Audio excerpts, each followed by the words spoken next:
உங்கள் எம்டியோட நான் 15 வருஷமாக பழகிட்டு இருக்கேன். அவர் அப்பேற்பட்ட ஆள் இல்லை. அந்த கான்ட்ரரி உங்களை என்கரேஜ் பண்ணணும் தான் சொல்லுவார். அதான் சார் உங்ககிட்ட முதலே சொல்லிடலான்னு. நோ ப்ராப்ளம், நான் உங்களுக்கு பண்ணித்தரேன். சிட்டிக்கு வெளியே 1.5-2 கிரவுண்ட் இல்லையா? ஆமாம் சார். கேட்குறேன்னு தப்பாக எடுத்துக்காதீங்க. சிட்டிக்கு வெளியே கட்டினா யார் வாங்குவா?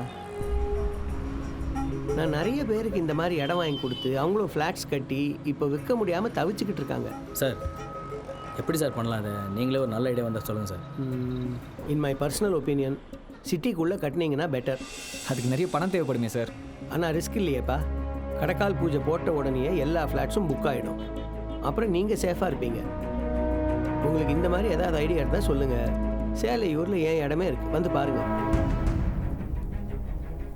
டேரக்டாக வாங்க போகிறேன்.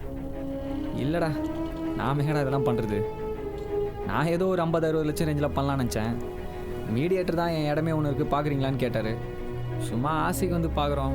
ஆனால் மச்சான் இந்த இடத்துல பண்ணணும் ஏன் செம்மையாக இருக்கும்டா.